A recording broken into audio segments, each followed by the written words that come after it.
Well, here's a story full of fun and full of lots of hair. The annual facial hair competition is happening June 1st, and this brings together men and women who love beards and mustaches, and it's also a charity fundraiser. Well, Garrett Ressler and Christine Hackman are with the Vancouver Facial Hair Club. Welcome to the two of you. Thanks for having us. And they brought some bearded friends along with them as well, and a non-bearded friend as well, I should point out. Okay, it's obviously that you're having a lot of fun with facial hair here. Where did all this start, Garrett? It started 6 years ago. It was kind of, we had seen some shows about, in the States mostly, about competitions around the world. And we're kind of like, I wonder if this exists here. So we looked up, didn't exist. So we just kind of put something together, and we've been running since with that. Well, so give me the premise of the competition. It's weird explaining it. You kind of have to see it to really understand how it goes. It's basically like a pageant for men and women now. So just recently, they've been introducing the business beard the Build-A-Beard. Build-A-Beard, which is what Christine's doing, which is what Heather does quite regularly. And it's kind of to open up for everybody to do, but you just walk down a runway, show off your beard, and raise some money for a good cause. How great. Christine, this is a fantastic beard that you've created here. So tell me about your attraction to Build-A-Beard. Well, I am a wig maker by trade, so usually I do very realistic things, and then I just tried wearing them myself, and I look amazing in them. You do? Thank you. Thank you for noticing. And so this style that I've created in the competition world would be called freestyle. So the men actually do this with their own beards. So I wanted to see if I could replicate that. Okay, just give us, you're carrying a fan with you. Because it's stinking hot under all this hair. Has all of this given you some insight into what guys might be going through? Yes, it must be terrible for them. I'm so glad that I can just whip this off at the end of the night and we're done. I'd love to hear who else you brought along with you, Garrett. So we've got John here. He's been 5 years with the club, 5 years. Mike, Heather, and Tony. Okay. Mike's been here since the beginning. Heather's been here pretty much the same, and Tony's been around for around the same. I'd just like to hear more about. We hear that it's hot from Christine if you're wearing it, or it can be warmer than if you go clean shaven.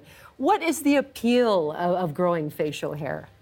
It's kind of just, for me personally, this is what my face wants to do, and that was kind of what got me into it. Is I just wanted to see what happens, and it's just like I don't have to shave. This is what I'm supposed to look like, apparently.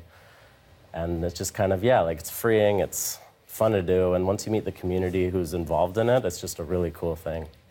How would you describe them? The community? Yeah. It's a huge family. It's just everyone's there for a good cause across every charity or competition we've gone to. It's all for charity. So it's just a really cool, really fun community that's been built it's been going on for 10 years. We've been part of it for 6 now. So the charity that you've chosen this year is Two Paychecks Away. Tell me about that. So it's from Alicia from Barber & Co. started it. She does haircuts for people who are, the idea is that everyone in the city is 2 paychecks away from being on the streets. So she kind of helps get people started again, helps people get back on their feet. They started with doing haircuts for people to kind of help get rid of that stigma of you need to be clean cut to get in. And that's kind of, that's the idea.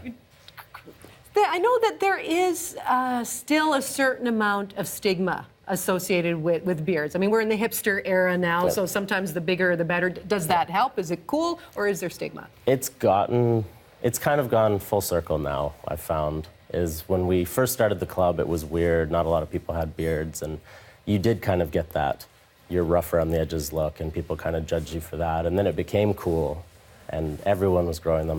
Now we've kind of gone back to, it's just a contemporary look, I think. Okay. Christine, what's it like for you to be in the competition? Take us there. What's going through your mind, and who else are you there with? I really love it. Actually, I met these guys through another wig maker friend of mine who also competes.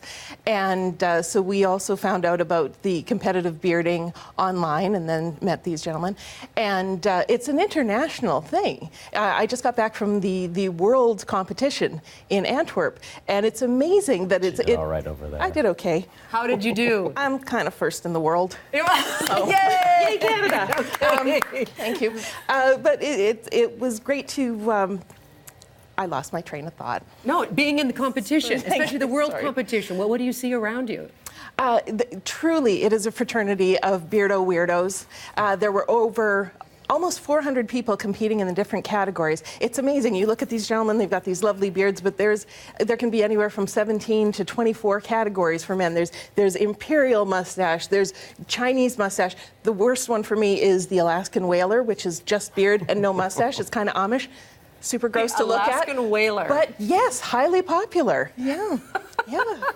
I hope your event goes so well, and I thank you all for coming and joining Thanks us so much in for having studio us. today. So good to meet you. You as well.